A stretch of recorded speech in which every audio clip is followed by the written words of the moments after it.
If you don't like things that slither or crawl, you might want to look away.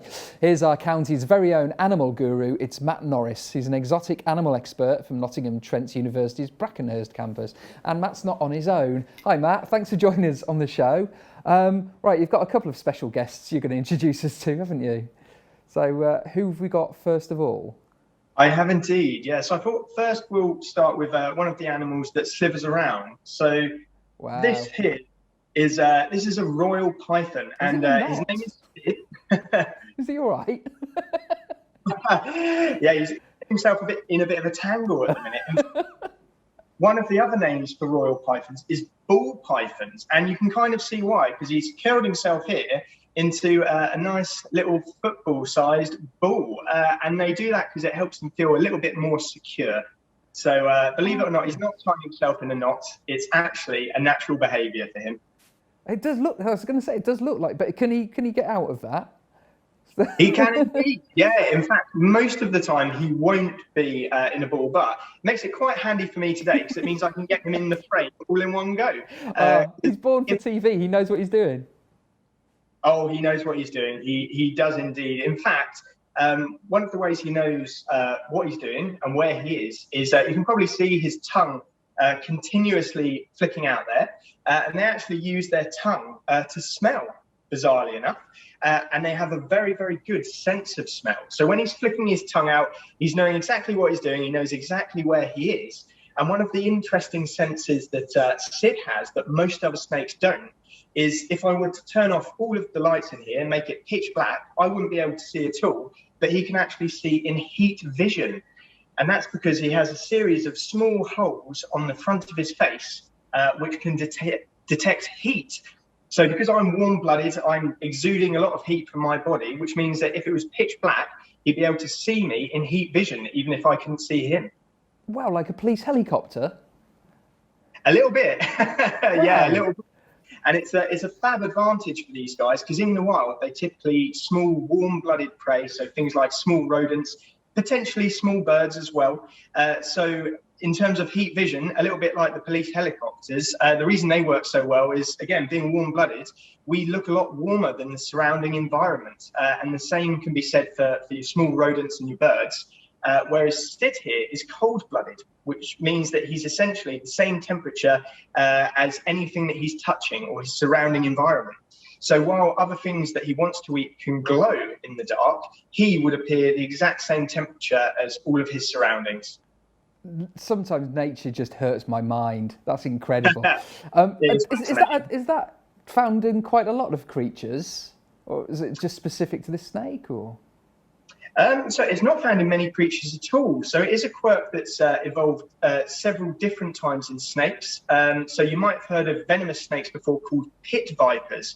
So the reason they get the name of pit vipers isn't because they live in pits like in an Indiana Jones movie, actually because they've got these heat-sensitive pits on their face. So a few snakes do have this trait, but you won't really find it in other animals. So it's quite unique to them, really. That's an amazing thing. And also I did think it was because they lived in pits. So, I'm such an idiot. It's all right. Rookie error. Yeah, exactly. That's why you're the expert and I'm asking the silly questions. So what sort of food does it eat then? Small rodents, small birds? What do you feed it on at the moment? So this guy does eat small rodents, but in the UK, it's completely illegal to feed these animals live to snakes, of course, because that would be very, very cruel.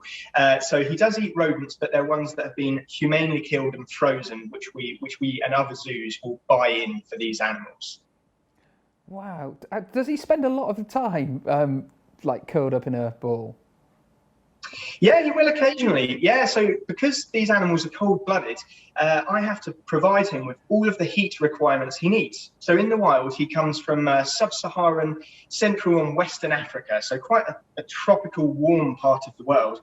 And because he can't heat himself, I have to give him lots of heat in his enclosure to mimic that African environment. So a lot of the time, he'll spend underneath his heat bulb warming up. And then when he gets warm enough that he can go about his daily activities and his daily business, then he becomes a lot more active. Oh, so he just, I tell you what, with energy prices going up, it's not a bad idea to do that sort of thing. No. Right, who else have you, I could talk about him for ages, he's fascinating. Who else have we got? in your... Up next, we've got something a little bit smaller than the python, but no less interesting. So this here is a African flat rock scorpion. I'll see if I can show you guys here. So he's quite large. They're one of the largest scorpions in the world, but I don't know if you guys can see that. He's actually relatively flat. He's not particularly round-bodied. He's very angular. He is, yeah. And they have this odd little shape there, and you can see he can be quick when he wants to be. Yeah. And you can see that he's got his weapons of choice. So at the back here, we've got the stinger, also known as the telson, which actually these scorpions will rarely use. He's far more inclined to use these pincers at the front. So a little bit like a really tiny crab.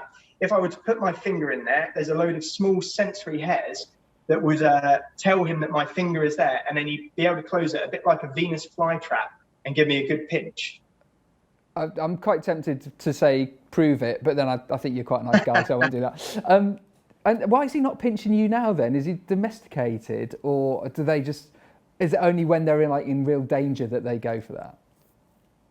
Yeah, essentially. So he's not domesticated as such, but certainly this guy would be more used to being handled than, say, a wild scorpion. So obviously it goes without saying, if you're in the tropics of the world, you should never go and approach one of these guys and pick it up. But this guy is relatively used to handling. He's also eaten recently. So a lot of the time, though they can use their claws for defense, they're more likely to use them to try and capture food. But I'm happy to say that this guy is really well fed, so he's not wanting to have me for dinner tonight. Can they crack walnuts with them? Because they'd be quite handy to have at Christmas. Oh, that would be handy, wouldn't it? Yeah. No, he's not quite that strong, thankfully. So if I did ever get my finger caught, I wouldn't be losing it as such. But you do get some invertebrates out there that have incredibly strong claws. So you might have heard before of a crab called a coconut crab, which is massive. It lives on land. In and around the tropics of the world, and certainly their claws can give you a really good pinch. I have no doubt they could probably break bones in your fingers if they really wanted to. Amazing. Thank you so much, Matt. It's been brilliant to talk to you, but we're going to move on, let you put him down.